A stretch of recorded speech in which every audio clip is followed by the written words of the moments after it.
प्रिय दोस्तों, मेरे चैनल में आपका स्वागत है। आज हम आपको हिंदी सिनेमा के शानदार खलनायक मनमोहन जी की जानकारी देते हैं। इस बेमिसाल अभिनेता की फिल्मों में आने की कहानी तो आपको पता चलेगी ही, साथ ही इनकी दर्दनाक मौत के बारे में जानकर आप हैरान हो जाएंगे। जमशेदपुर में बड़े व्यापारी थे भाई चंद पंचमिया। उनके 4 बेटे थे जिनमें मनमोहन तीसरे नंबर पर थे। 28 जनवरी 1933 को पैदा हुए मनमोहन बहुत अमीर परिवार से थे, मगर वो अपने तीनों भाइयों से अलग थे। पिता चाहते थे कि चारों बेटे उनका बिजनेस संभाले, मगर मनमोहन का मन तो जैसे हिंदी सिनेमा में अटका हुआ था। वो बॉलीवुड में हीरो बनने का ख्वाब देखा करते थे, मगर वहाँ कैसे पहुँचे, क्योंकि कोई जान पहचान ही नहीं था। कहते हैं जहाँ चाह वहाँ राह। मनमोहन के साथ भी कुछ ऐसा ही हुआ। उनके हिंदी सिनेमा में पहुंचने की कहानी बड़ी दिलचस्प है। हुआ यूं कि जमशेदपुर में एक बार उस जमाने के मशहूर हास्य कलाकार मारुति मुकरी और टुनटुन आए हुए थे। उनका बड़ा कार्यक्रम होना था। मनमोहन को यह बात पता लगी तो वह फौरन उस होटल में पहुंच गए जहां तीनों रुके हुए थे।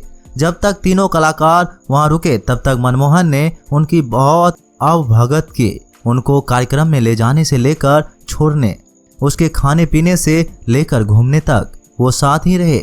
उनकी अवगत देखकर तीनों कॉमेडियन बहुत खुश हो गए। तीनों ने रात में उनको बुलाया और पूछा कि सिनेमा में काम करने चाहते हो। मनमोहन का तो जैसे सपना ही पूरा हो गया हो। उन्होंने हाँ कहा तो तीनों ने बोला कि कल हम बम्बई जा रहे हैं, हमारे साथ चलो। मनमोहन ने भी अगले दिन बैग उठाया और तीनों के साथ चल गए। मुंबई में मशहूर निर्देशक R.K. नैयर एक फिल्म बना रहे थे, ये रास्ते हैं प्यार के। तीनों कॉमेडियन ने इस फिल्म में मनमोहन को छोटा सा वेंडर का रोल दिलवा दिया। वैसे इन फिल्मों से उनकी पहचान तो नहीं मिली, लेकिन उनका फिल्मी करियर शुरू जरूर हो गया। मनमोहन यारों के यार थे और बहुत हंसमुख इंसान हुआ करते थे। अपने स्वभाव की वजह से ही उन्होंने दोस्ती संगीतकार जय किशन से हो गए।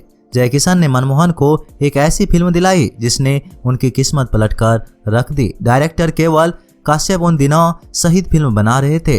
वो चंद्रशेखर आजाद के रोल के लिए किसी नए चेहरे की तलाश में थे। जय किशन ने मनमोहन को उनसे मिलवाया तो कश्यप को अपना आजाद उनमें नजर आ गया।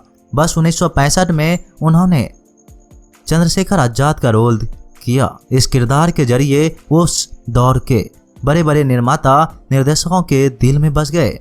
वैसे मनमोहन बनने तो हीरो आए थे, लेकिन दर्शकों वो खलनायक के रूप में ज़्यादा पसंद आए। इसी वजह से उनको डायरेक्टरों ने विलन के रोल ही ज़्यादा दिए। 60 और 70 के दशक में खलनायक के किरदारों में वो राज किया करते थे। खासकर राजेश खन्ना की अमर प्रेम फिल्म में शराबी रत्न की भूमिका ने तो दर्शकों का पसंदीदा खलनायक बना दिया था। उस दौर की राजेश खन्ना की करीब करीब हर फिल्म में मनमोहन नजर आते थे। गुमनाम का किसान हो, आराधना में श्याम का किरदार हो, प्रेम पुजारी का चाइनीज ऑफिसर हो या पूरा पश्चिम में मोहन, उनको भला कौन भूल सकता है। मनमोहन की निजी जिंदगी की बात करें तो उन्होंने कांता नाम की लड़की से शादी की थी। उनका एक बेटा और बेटी हुई। बेटे का नाम नितिन रखा गया। वैसे नितिन भी आगे चलकर मशहूर प्रोड्यूसर बने। उन्होंने बोल राधा बोल, आर्मी, सूल, यमला पगला दीवाना और रेड्डी जैसे फिल्में प्रोड्यूस की है। दोस्तों, मनमोहन जैसे महान अभिनेताओं की दर्दनाक मौत के बारे में जानकर आप चौंक उठेंगे।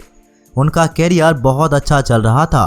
वो अभिनेता मनोज कुमार के साथ एक फिल्म की शूटिंग के सिलसिले में मुंबई के नज़दीक पेटवाला गए हुए थे।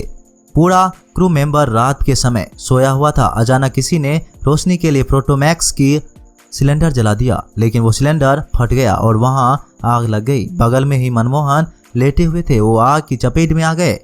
जब तक आग बुझाई जाती वो 80% जल चुके थे। फौरन उनको अस्पताल ले जाया गया। कई महीनों तक इलाज चलाया गया, जिसमें उनकी जान तो बच गई, लेकिन शरीर में इन्फेक्शन ने उनको लीवर को बुरी तरह से खराब कर दिया। इस हादसे की वजह से उनकी तबीयत बिगड़ती ही चली गई। वो सब कुछ छोड़कर जमशेदपुर लौट आए। कुछ ही समय बाद उनको लीवर सिरोसिया हो गया और 26 अगस्त 1969 को सिर्फ 46 साल में उनकी दर्दनाक मौत हो गई। दोस्तों, आपको अभिनेता मनमोहन की कौन सी